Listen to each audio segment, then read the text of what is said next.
if you're okay. Sure. So we have today Iker Irisarri and Maaike Bierenbroodspot. Sorry.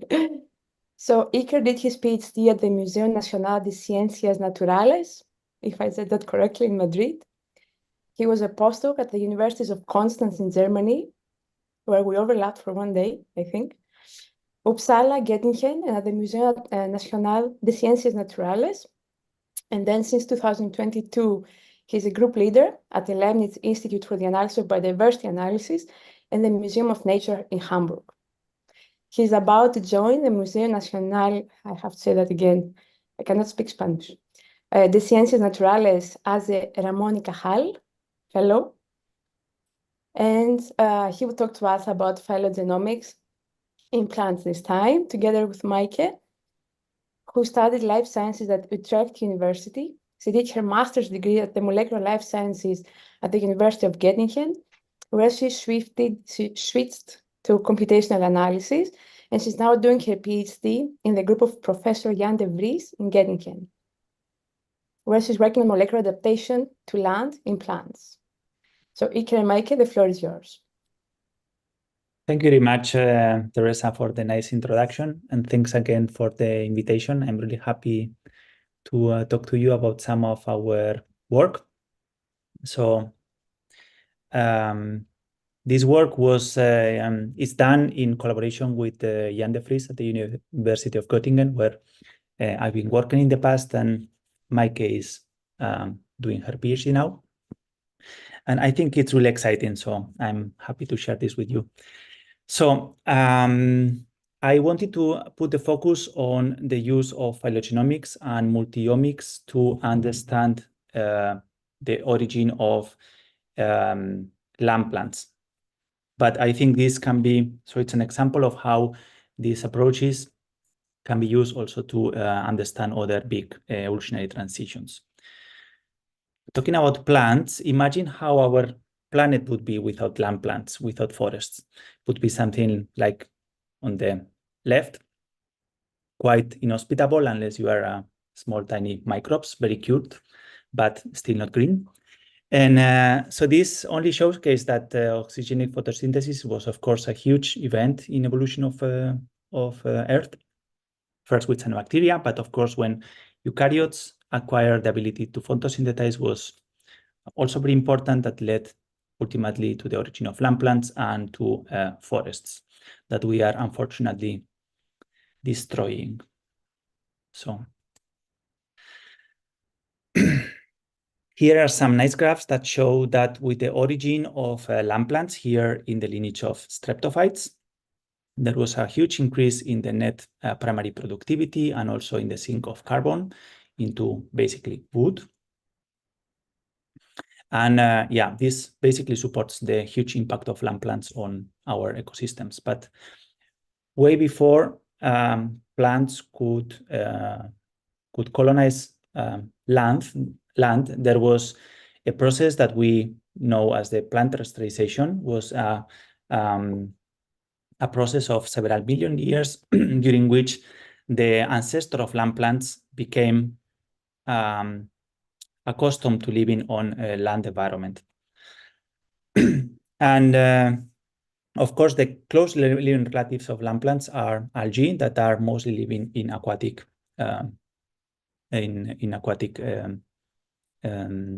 environments, and that's where yeah, the origin of land plants came to be. And in order to be able to live on land, plants have to be able to adapt to several different stressors than those that occur in the water. And these are, for example, huge temperature changes, but high salinity, drought, or also higher UV irradiance from the sun. So ultimately, land plants had to evolve a dynamic stress response mechanism in order to live on land. So when we talk about dynamic, means that it's able to readily respond to the different environment cues. So these cues are changing, and we have here the most important stressors. And the big question of the community that tries to understand the origin of land plants or terrestrialization is actually to understand the molecular basis of this process of plant terrestrialization. And also, as evolutionary biologists, we are interested in understanding how these different pieces of the puzzle came to be during evolution. So we want to reconstruct the different steps that gave rise to this dynamic stress response mechanism. And of course, you know that plants, they cannot move compared to animals. So the main way they have to respond to the environment is through their metabolism. If we want to understand the origin of land plants, we have to actually look at their closest living relatives, which are algae, the so-called streptophyte algae. So in the lineage of streptophytes, we have 6 main lineages of streptophyte algae and the monophyllum of land plants.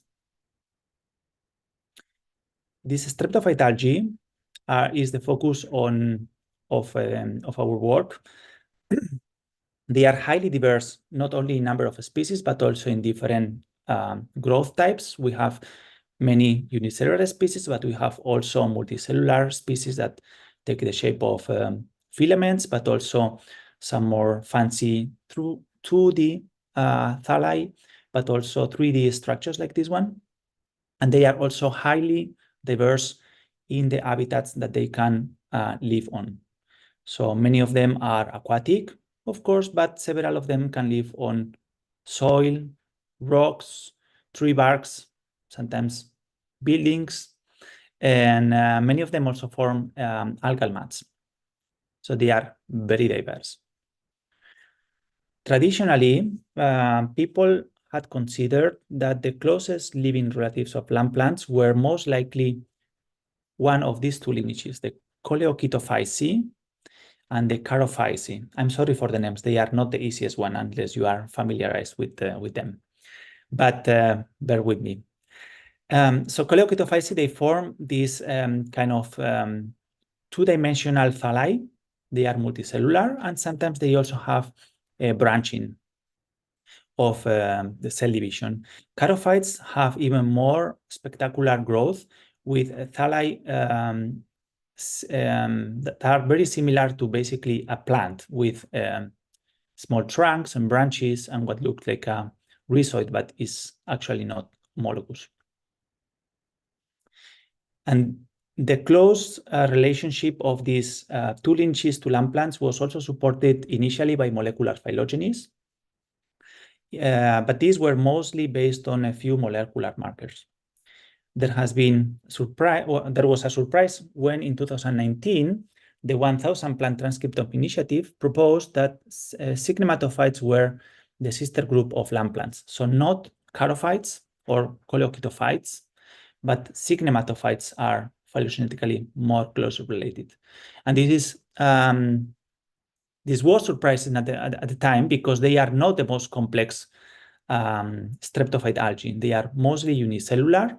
And when they are multicellular, they form relatively simple filaments or this kind of desmid things. Very cute, but not the most complex one. Here, I wanted to mention that so the take-home message is that we actually need phylogenomics very often to reconstruct these complex evolutionary histories. And having a robust phylogenetic framework is key in order to do any comparative study between plants. I guess most of us know this by heart, but it's anyway important to remember that. And related to this topic, I have a small surprise at the end.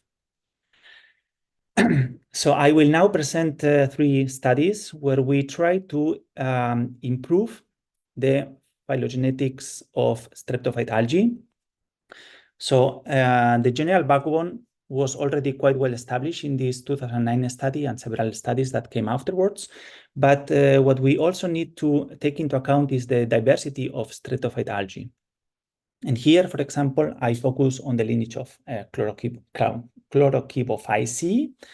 where we use phylotranscriptomic analysis in order to identify 5 cryptic species. So the species, as you can see here, are morphologically identical, not distinguishable by people, algal taxonomies, basically. But genetically, they are quite divergent, up to twice as much as 2 different species of Arabidopsis. And molecular clock analysis support around 70 million years of up to 70 million years of divergence. We also show that there is some differences in the genomic genome expression of this algae. In this second study, which is what Maaike will talk about later on, we also try to improve the systematics of the lineage of the Klebsor Mediophyceae by describing 2 new orders. And you can see here that these algae are quite diverse. And I don't want to talk much about this because that's on Maaike's talk, but perhaps the most interesting thing that supports my point of why we need to account for the diversity of streptophyte algae is that by doing that, we were able to improve our reconstruction of the ancestral growth types in streptophytes. And we actually, here we have embryophytes, land plants, this small lineage here. This is the lineage of Klebsor Mediophytes. And we reconstruct that ancestor of streptophytes, most likely, but for sure the ancestor of Klebsor Mediophytes and embryophytes was multicellular of some kind. And this dates back to around 1,000 million years ago.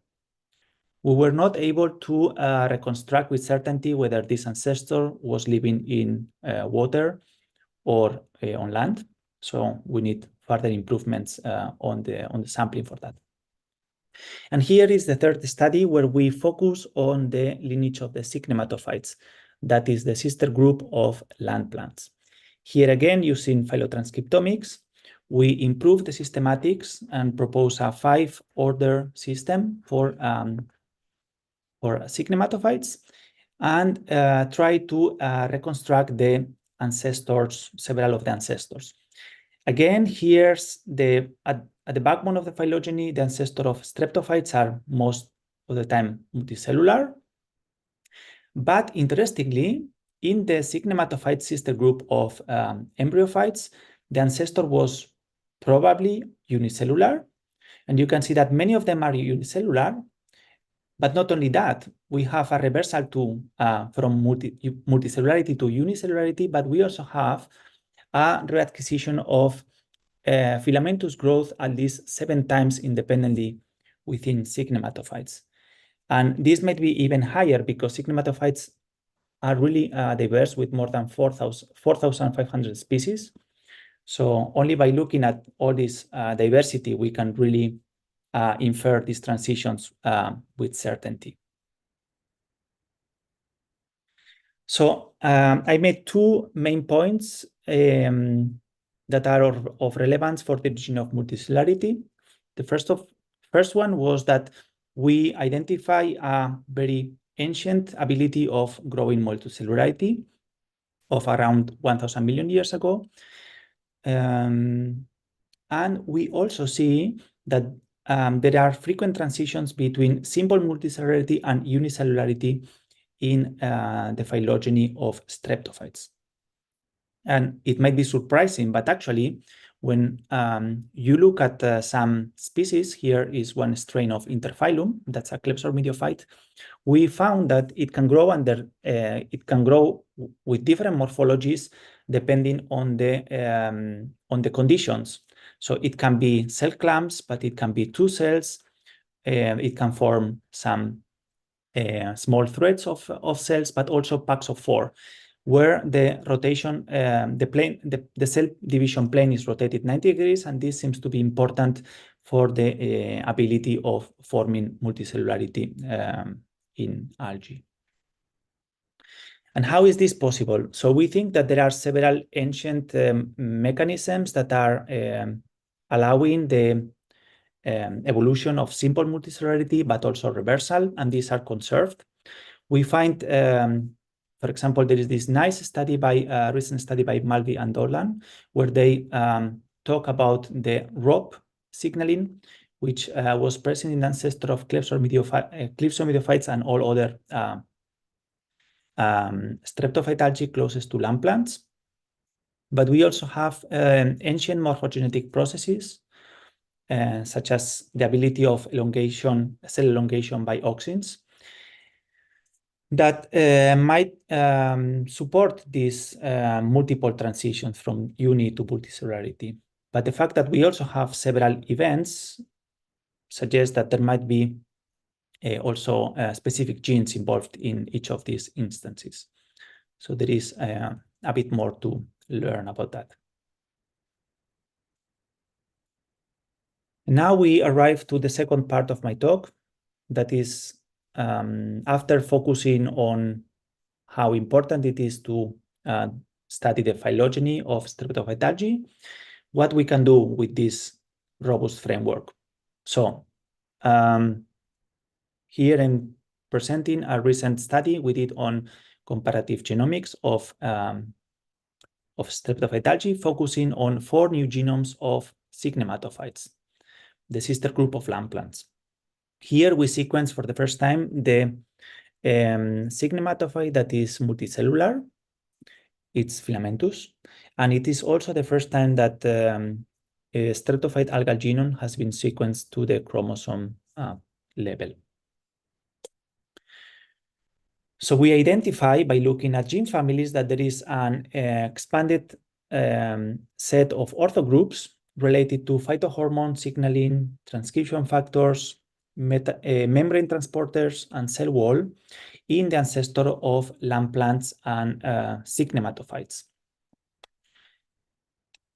And similarly, we find that there is also an enrichment of protein domains related to specialized metabolism, which is one of the main mechanisms to respond to stresses in land plants, but not only in land plants, also in algae, as you can see here.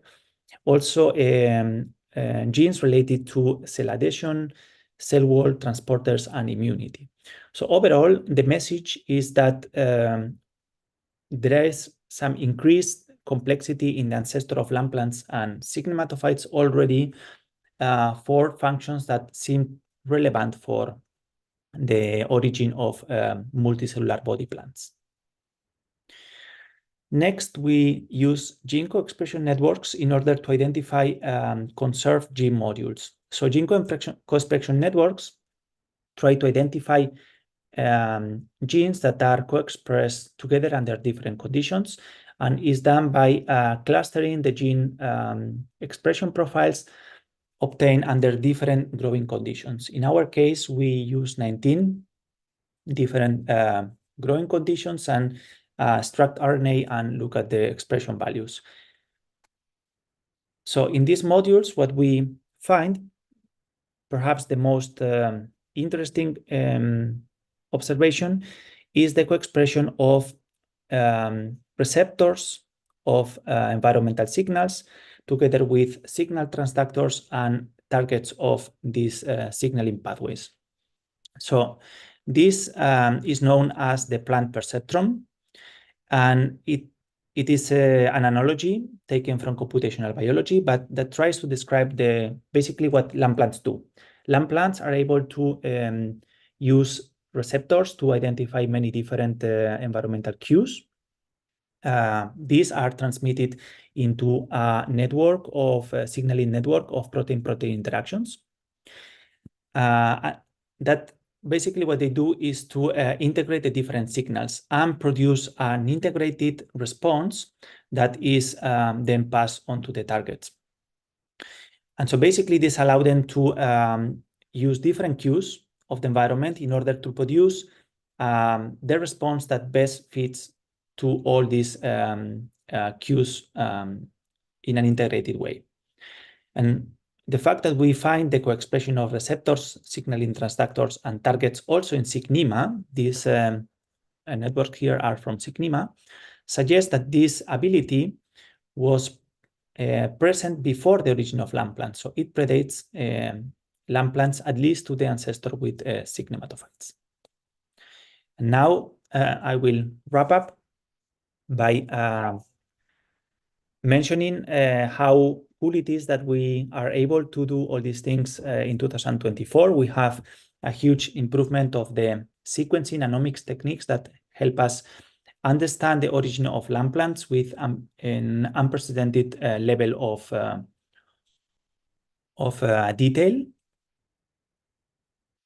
I also made the point that phylogenomics is very important, and we need robust phylogenies in order to make credible inferences of the evolutionary process. But we also need to look into the diversity. We cannot only use single representative for the main lineages. With respect to the ancestor of land plants, we support the idea that they were multicellular and maybe terrestrial. This is not so clear. But what is clear is that this ability for multicellularity is very old, at least 1,000 million years. And comparative genomics show an increase in complexity already in the ancestor of sigmatophytes and land plants. And even though we find that the filamentous growth in Signima does not require massive change in genes, we also find that there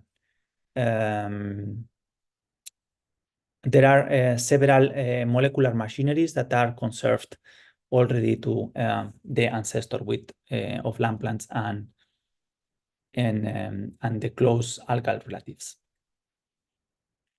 And here is I wanted to mention as a last thing a surprise that came to my knowledge only very recently, and it is an abstract to be presented in a botany conference where some researchers, they identify a new lineage of streptophyte algae that they claim might be the closest living relative of land plants. This is a new species that was previous.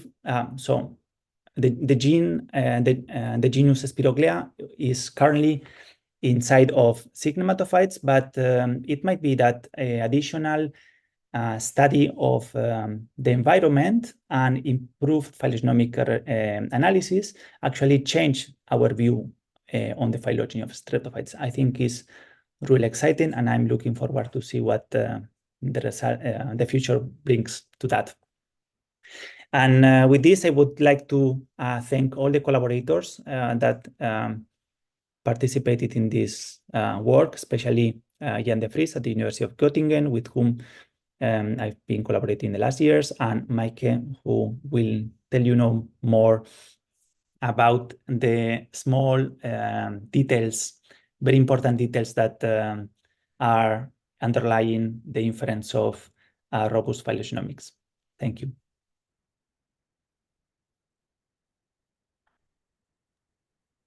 Thank you so much, Iker. Maaike? Then I will share my screen. Share. Oh, from beginning. Yes. Moment pointer. Yes. So as Iker said already, I'm going to talk a little bit more about the details, in this case, the Klebsiella paper, because I was involved in that, and the so-called pipeline within the phylogenome for the Klebsiella, which is called Phylo-ERGA++. And I'm going to basically start to finish how this pipeline actually works. So first of all, this is a picture from the Harz. I regularly go hiking there with a colleague of mine. And as you can see, there's a highly macro flora visible here. So we have water plants in here, trees, there's some moss there and some grass. And as we know that all of these macroflora come from one algae ancestor, as Iker already explained. So our group focused on two aspects, basically. Why did land plants emerge only once, and which factors enable this singular event, which Iker kind of explains already a little in more detail. But my focus for this paper was the multicellularity trait. So for that, my focus was on Klebsiella, which is a group of streptophyte algae, like one of the six Iker already explained. And they're very interesting because they are the sister to all Pragmoplastophyta. they're very interesting in regards to terrestrialization. And why they're very interesting in regards to terrestrialization? Because they grow everywhere. So they grow in the Antarctics, in the North Pole. They grow on the deserts basically, but they can grow in freshwater. So they grow terrestrial and form so-called biosoil crusts, like Iker already explained, on trees or houses everywhere. Here's a bit of a gap, and that is purely to do because we did not send people there yet to sample. So basically, if you grab a shovel, grab some soil there, you will find Klebsiella physae there. Another point is, Iker already showed these pictures, but they also have a high morphology, and these are not even also. They form like unicellular, but also this what Iker already explained, this weird shape. So they bit like grape-like, but also form this really nice different filamentous-like shapes. So to understand this better, we have to understand the relationship between those multicellular traits, but also understand how they are actually related, to understand, like what Iker explained, a bit more into detail from how we can identify certain traits and the age, etc. So for that, my colleague Tanya already did some preliminary work on the Klebsiella physae, which is based on the old clade version, so A, B, C, D, E, F, G, with interphylum being A and the rest basically Klebsiella physae. But when we did phylogenomic based on single gene and based on alignment and based on overlapping regions, you see that they're completely different trees. So that was a bit of a problem. And also between the different genes, they are completely different. So it is kind of like how you counter that problem. And we came up to use transcriptomics for that. So for that, Iker started it, I finished it, but we set up this nice pipeline. I named it Phylo-RSEC++. We basically start with some RNA-seq data. Some were done by my colleagues. I helped, but most of it done. I have to give credit to my colleagues on that in the wet lab to actually sample them, get the RNA out, or we downloaded them from the SRA database. We sent them out, we got the RNA-seq back, and we did a FastQC to basically do some quality control on that to determine if they are good samples. And basically some of the SRAs we had to filter out because the reads were so bad that we couldn't use them. We then followed up with Trinity de novo assembly. We had to do a de novo because there's only one genome available for the whole Klebsiella physae. Because there was simply not done yet. I'm currently working on that, but basically you cannot do all the Trinity based on one genome only. So we did a de novo. We then inferred basically supertranscripts to collapse, or inferred by collapsing.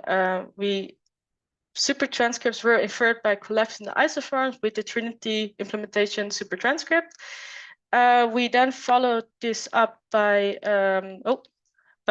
Busco. This is the first Busco, basically to determine how complete the genomes were. And if they were not, we would filter it out, but all of them were complete enough to continue, because this is a phylogenomic pipeline, not in genomics, so we could have, we can deal with a couple less percentage basically on that. We then continue with transdecoder with the reference from the NIS 2285, which is Eclipse medium nitens, the one genome that we have as reference. We then did in BUSCO2 again to just determine if we would see a huge drop in the completeness of the samples, which was not the case. We then did a decontamination, and I want to step into that a little bit in more detail. We basically downloaded the RefSec databases from archaea, bacteria, viruses, fungi, and plastids, and used the positive set that I just talked about, this Klebsiella medium NIS 2285, as a positive set. Basically, we then change all the headers. So all the archaea will be then arc next horizontal line 1 till the end. We concatenated those all together. So we have one big database basically. And this is then the decontamination database. We then, for every sample blasted, or in this case, we actually use MMSEC2, basically find matchings, genes against matching, proteins against matching proteins from the RefSeq database. And then what we follow up is then I created a tool called Get Positive Dataset that basically matches the proteins from the samples against basically if it was a positive or negative set, etc. So in this case, it checks also the e-value, and basically the best score there the protein will be filtered into.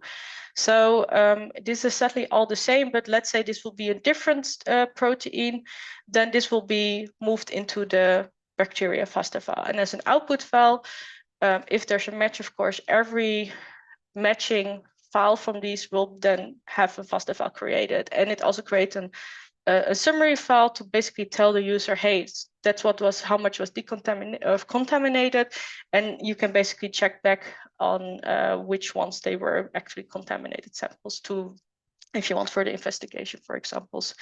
We also did the plastids because we only wanted to have the nuclear data set basically, and not the plastids at all. Because they were evolved differently within the streptophyte algae, so we wanted to make this distinction that we only focus on the nuclear data set.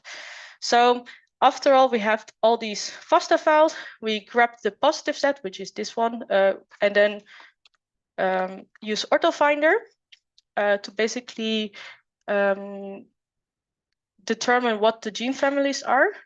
And we only use the HOGs for that, so the hierarchical orthogroup sets. I then follow this up with a tool that I created called Orthogroup Sequence Grabber,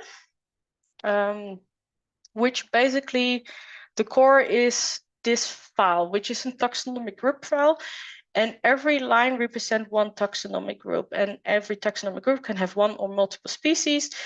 And basically, based on a criteria, we can determine if an orthogroup or gene family passes the criteria or not. So, for example, if we have 4 different proteins within the basically table, in this case, because we have only two taxonomic groups represented, this one will be filtered out because it doesn't match the criteria 4 out of 14, because we have 14 groups. We decide, we say 4. So this will not be passed. And another version, for example, is we have 4 different taxonomic groups, and that will be passed. So that for every taxonomic basically group or gene family row within the HOG files, which is basically a table, if it passes the criteria, a FASTA file will be created. It grabs the different sequences based on the input files, which are the FASTA files.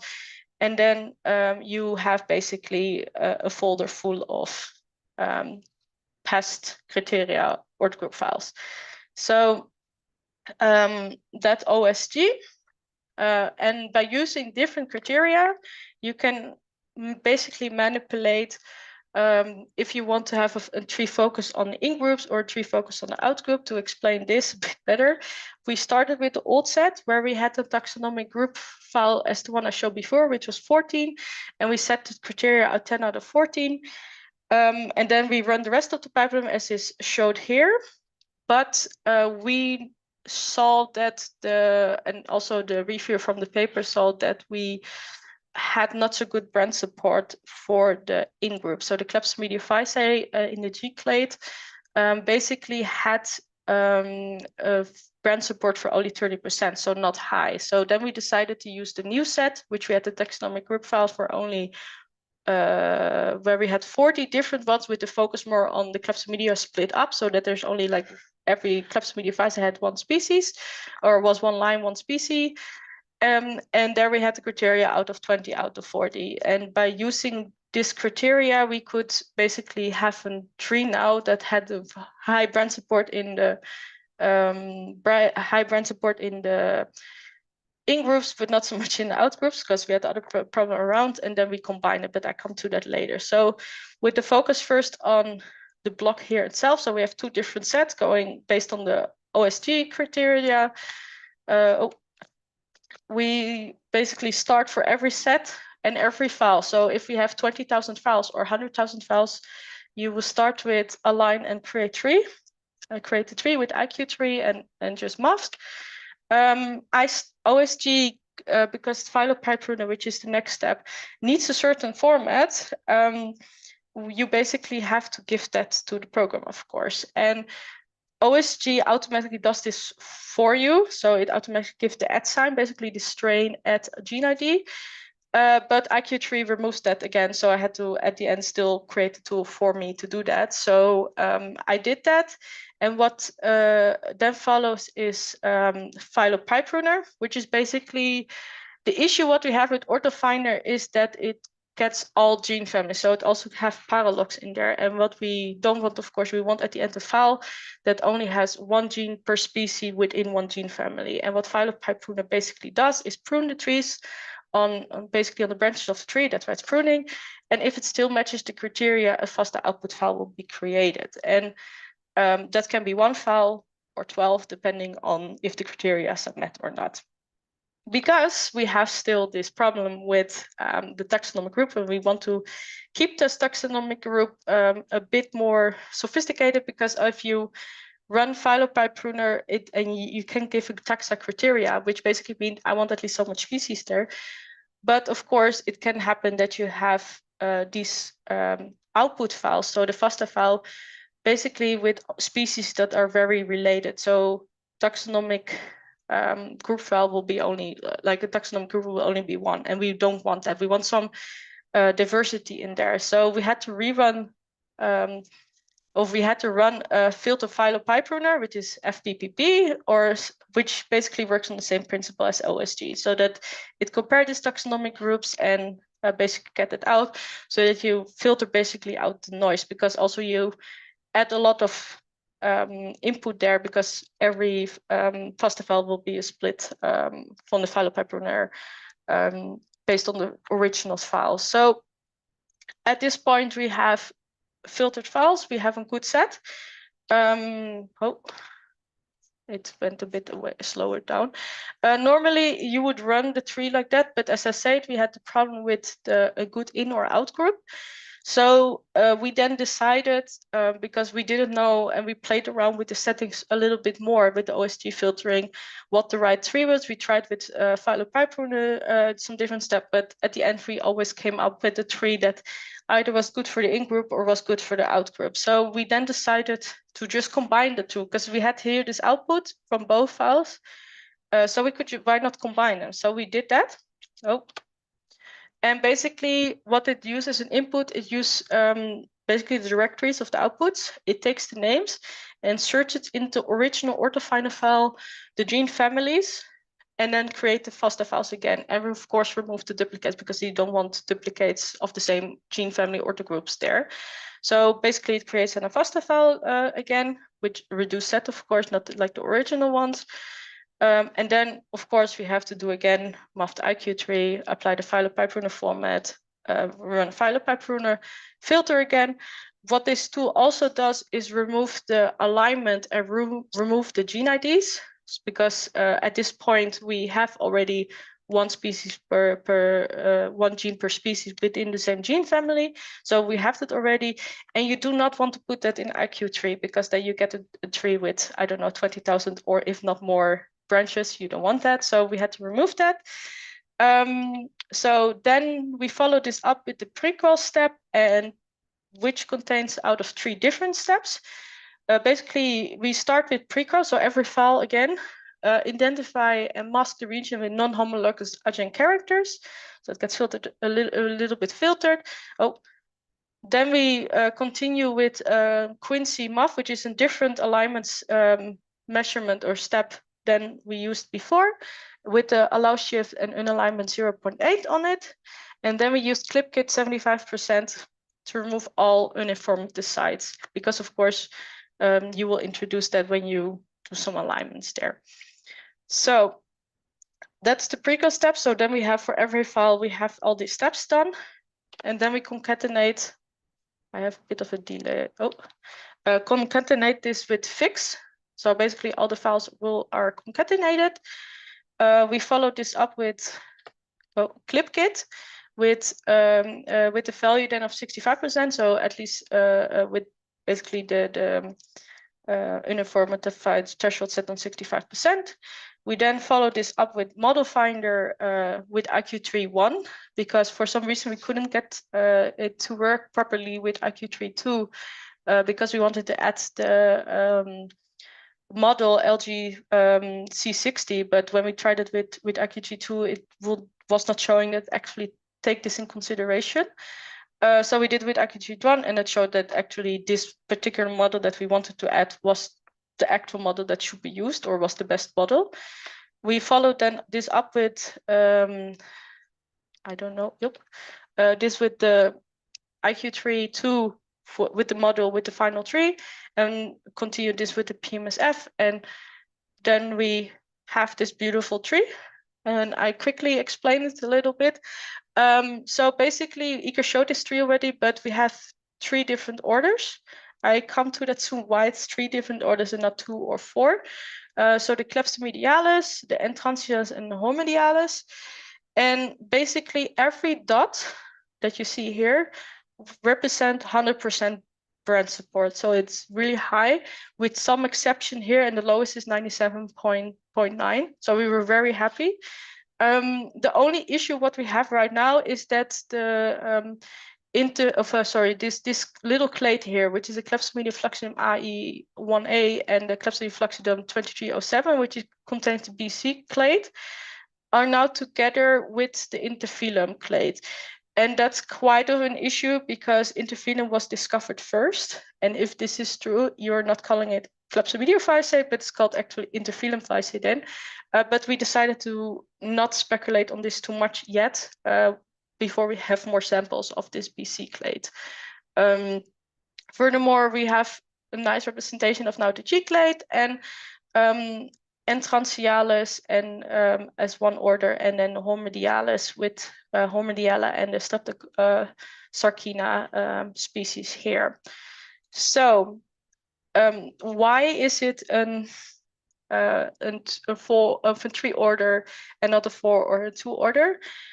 Basically, we, like Iker said, we did a molecular clock analysis with the Bayesian molecular dating with MMC3 with the Palm package, which was based on 3 fossil data. And as we see here, here's the split from the rest of the Clepsomedium physae and the rest of the Plasma vita, so the embryo vita, and I see that, yes, with the rest of the species here from embryo vita and the rest of the stratified ZCC grade, basically.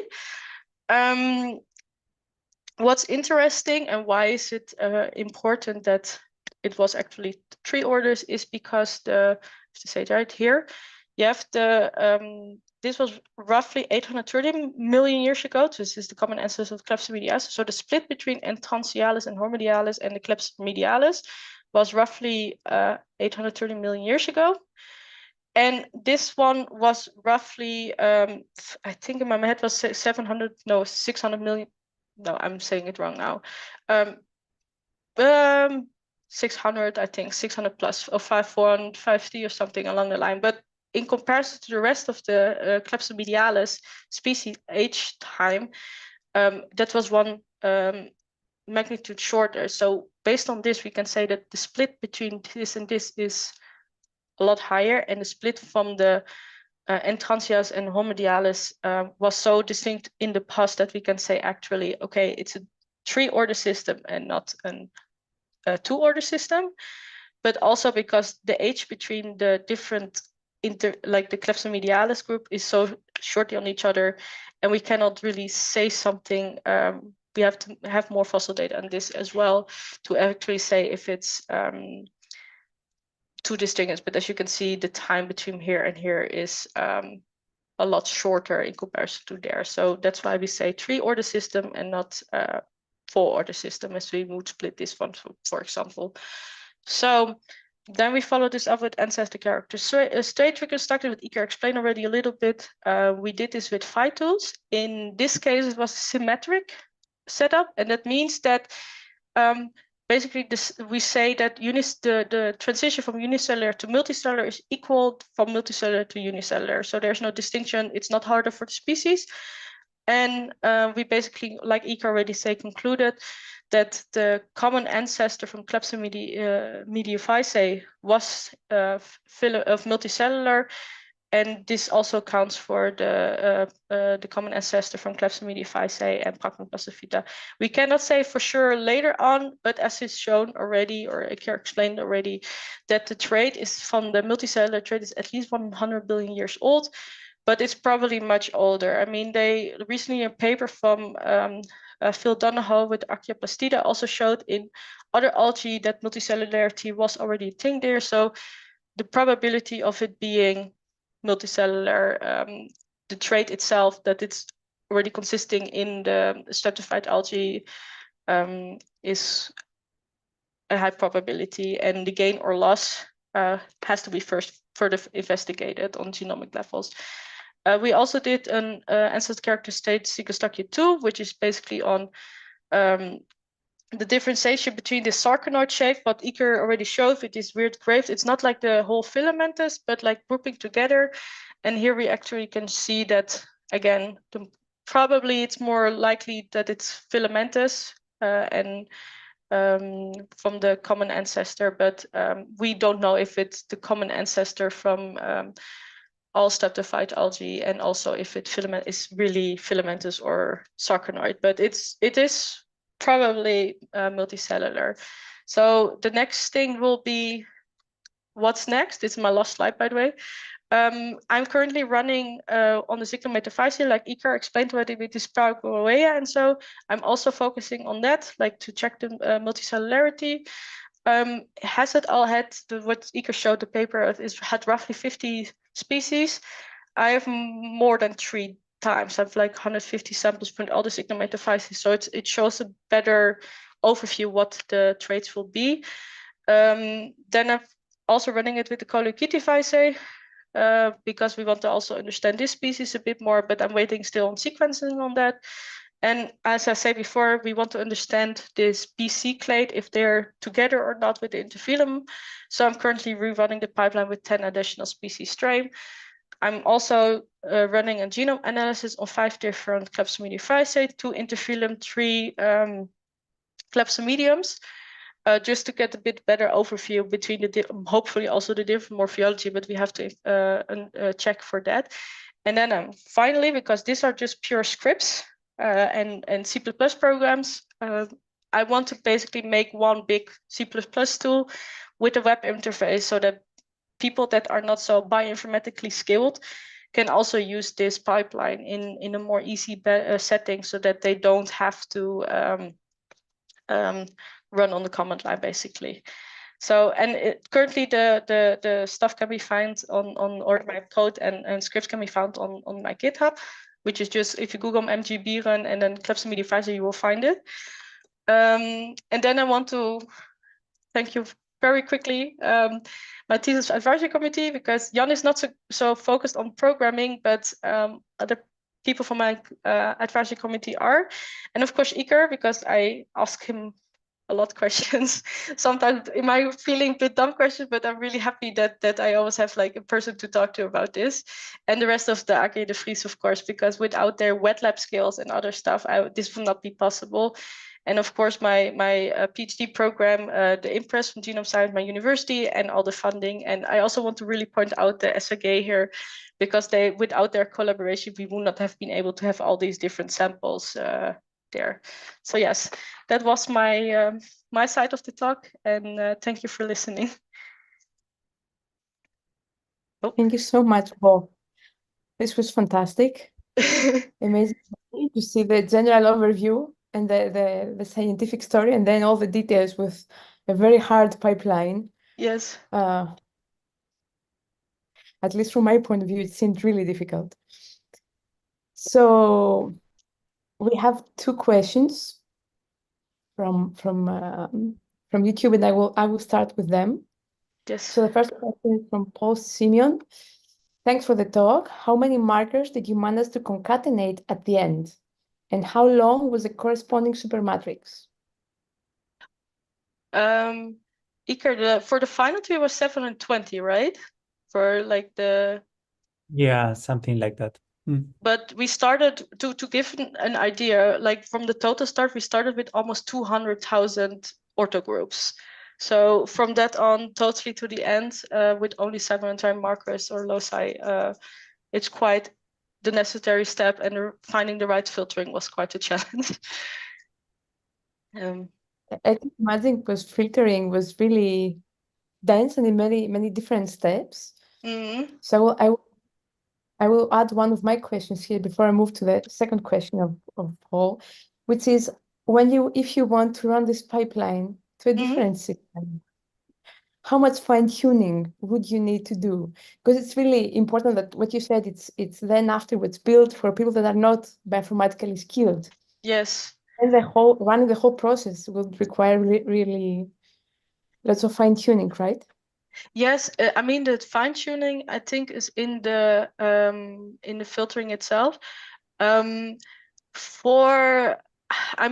try to, like for the old set, I try to, because I started with 2 billion orthogroups in total, and I filtered them to 200,000 for the new set because it was just more softer. In that sense, the filtering was not so hard. And for the other 10 out of 14, I think it was 15,000. So I would always try to aim for this around. And then it signifies like it increases with quite a lot how much samples you have, but there's also a computational issue. Because I, for example, run this on an HPC system, so like a lot of things at the same time. This will take weeks if you would run it on a single PC, even if it's a supercomputer, because I've tried to run this on our own machine, which is 2 terabyte, 256 cores. But I think you should also, besides the like what is the right filtering, also take this in consideration, like how much time is it going to take.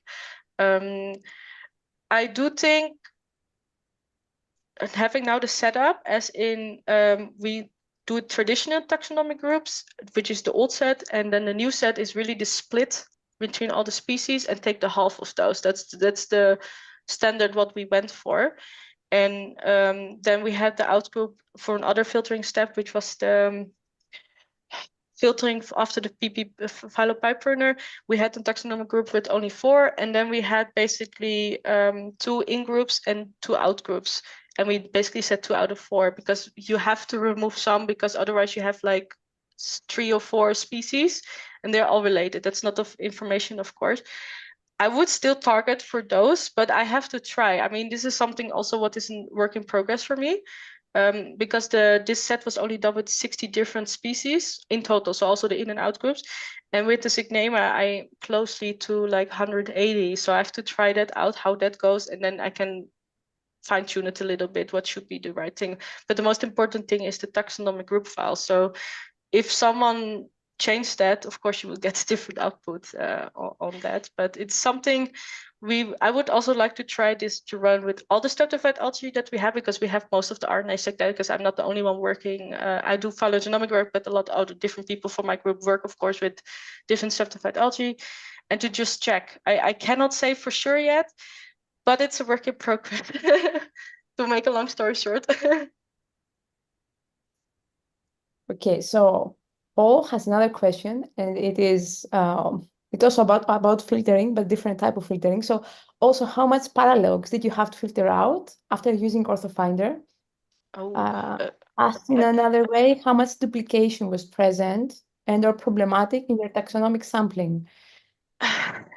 Roughly, some were like 5, some were 1,000, to give you an idea how much there were, and it was very important to filter those out. So it is, I mean, most of them for the duplication were of course from the Embryophyta itself, because of they have bigger genomes, they have standard, of course, more genes, duplications and so. But I think it is an issue. I mean, phylopiperner in itself, OrthoFinder in itself already filters some of the paralogs out, but definitely not most. I had files where you have like thousands duplicates from Arabidopsis thaliana in there. So, and not of course are all relevant. So it is a bit of an issue, but also a computational issue because you still have to align them first before you can do that. But PhyloPyPruner works really good. The only issue is that it is a Python program, which in general, because I'm a C++ programmer, it's just very slow. So I would like to, that's one of the things I want to rewrite this into a C++ program so that I can, what I have as output from one of my programs instantly work with the files basically as it is, to just speed up the process. It's hopefully quite a bit. But yeah, it's an issue in general. Okay, I have one more question, which is again relevant to this. Is would the Trinity, I mean the de novo assembly, increase the number of discovered paralogs, or yes, there would reference genes? Okay, because we're in ERGA. Technically, yes. How would this simplify difficult I mean, technically you could, but we didn't do it on purpose. Use a reference-based assembly with Trinity. You can do that, but we simply do not have them. So because we have only one genome, and you cannot basically on one genome have for all the species a reference, because then you would be very biased, in my opinion. Because the Klebsiella is part of the Klebsiella order. But if you do this with an Horbidiella, for example, then of course you would have really weird or not all the genes that you would like to have. I mean, yes, you would introduce paralogs. Even if with this super transcript you collapse some of the isoforms, you will not get all. But we do try to filter some out with the, of course, with the PhyloPyPruner, but also with the decontamination step, because we match the genes with the positive set. So we have some filtered out, but of course not all. And we will see that as well in the, if you would have the ortho finder output file, you would see still some genes double, or not per se the genes double, but 2 genes or more genes per species there. So I would say only the way to have this countered efficiently is more genomes, but that's a work in progress as well. If I can add something to this, yes.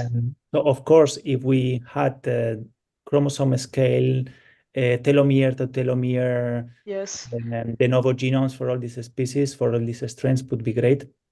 But I mean, it would simplify the bioinformatic analysis, but still you always have paralogs that you need to decontaminate. And so I think we try to be very strict, and we end up with relatively few markers, so a few hundred markers from thousands of orthogroups, because we also applied several taxonomic filters in order to ensure that so that all main lineages are represented in those orthologs, right? Because only those are really informative for the things that we want to infer here. So this, together with the fact that there is some redundancy in transcriptomes, plus the problems of removing paralogs, which is not an easy task, I think led us to throw away a lot of data. Some of this data that we threw away, we know that they are good data because I looked at the gene trees. But it's very difficult to bioinformatically program PhyloPyPruner, for example, so that it does not throw things that you know that are good, but to a bioinformatic program look like paralogs. So yeah, I think overall, even though we threw a lot of data, I think the fact that we get high support trees, I think, suggests that a few hundred loci is enough to resolve. Yes. I prefer to be more conservative than just having a lot of data. That's my idea. And we also saw that if we had, we also saw that if you added too much, then the tree will be like low band support. It will not be good, or the taxonomic will be flying around. So it's very hard, what Iker said, to distinguish what is good data and what's better on a programming level, of course. I mean, we see it, but you cannot go over 20,000 files to determine what is good and what is bad, of course. Yeah. Well, that was really impressive that you really managed to apply all those filters and get such a nice tree at the end.